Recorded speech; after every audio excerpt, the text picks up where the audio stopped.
Chapter 84. Masayuki vs WADEVV. The air in the arena was thick with tension as Masayuki Hanju stood across from his opponent, WADEVV. The towering Minotaur warrior snorted, his muscular frame radiating pure brute strength. Masayuki, on the other hand, wiped his sweaty palms on his pants.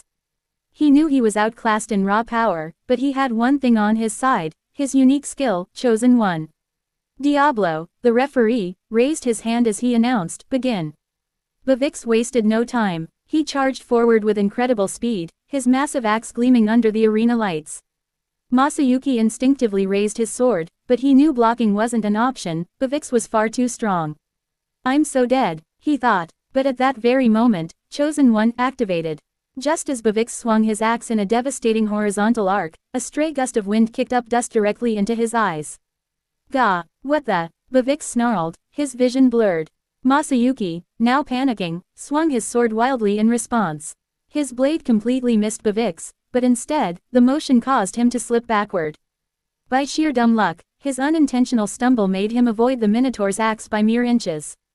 The crowd gasped. To them, it looked like an expert dodge. Masayuki, still clueless about how he survived, scrambled to his feet. WADEVV, furious, rubbed his eyes and lunged again, this time going for a straight tackle. "Oh crap," Masayuki yelped. He instinctively jumped back, but his foot caught on a loose strap of his own shoe. Instead of falling flat on his face, his awkward stumble miraculously turned into a backflip. The crowd roared in amazement. WADEVV, unable to stop his own momentum, rushed past Masayuki and skidded dangerously close to the edge of the arena. He growled and turned around, but Masayuki, still flailing, accidentally swung his sword again, this time losing his grip entirely. The sword spun through the air like a boomerang and, by sheer luck, smacked WADEVV square in the forehead. "Ugh," WADEVV groaned, dizzy from the impact. Disoriented, he took a step back, and that was the final mistake. The crowd collectively held their breath as WADEVV's hoof landed just outside the boundary line. A deafening silence followed. Diablo, after confirming the position, raised his hand. WADEVV has stepped out of bounds. The winner is Masayuki Hanju. A thunderous cheer erupted from the spectators. Masayuki blinked. WADEVV, still dizzy, fell to his knees in disbelief. Masayuki scratched the back of his head, laughing nervously. Well, that worked out. Chosen One had done it again. Rimuru from where he sat couldn't help but marvel at the absurdity that is the unique skill Chosen One. Gobta vs. Geld. The atmosphere in the arena was electric as Gobta stood across from Geld. Despite his usual goofy demeanor, he was well aware of the massive difference in power between them. Geld, the Orc King, was a warrior whose defensive prowess was second to none. Winning against him seemed impossible. But Gobta had a plan. The moment Diablo signaled the start of the match, Gobta wasted no time. "Alright, let's do this. Wolf summon," he declared, raising his hand. Gobta is the head of the Goblin Riders, and of course, that meant he could summon a Tempest Wolf and unify with it. This gave him magical energy on the level of an A- monster. This is the ability of his unique skill Demon Wolf Summon. A swirling portal of dark mist opened behind him. But Gobta hadn't summoned a star wolf of any sort, a C or D rank threat. Instead out stepped Ranga. The entire arena went silent. Even Rimuru, seated in the VIP section, blinked in surprise. Wait, why is Ranga there? Gobta himself was dumbfounded. He had expected his usual Tempest Wolf familiar, not the Ranga. But before he could process what happened, Geld took a step forward, his aura flaring. Gobta gulped. No time to think, just go for it. Activating transformation, Gobta and Ranga were enveloped in a swirling plume of energy.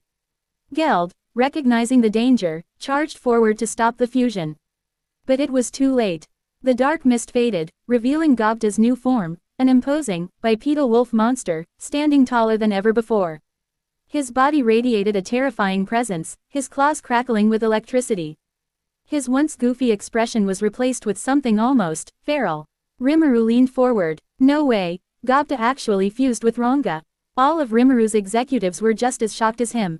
Back in the arena, Gobta, no, the Gobta-Ranga hybrid, a werewolf, lowered his stance, his claws digging into the arena floor. His new body practically screamed speed. Geld, sensing the shift in power, readied himself. His body hardened, his defense reaching its peak. He had fought many fast opponents before, and he knew what to expect. Or so he thought.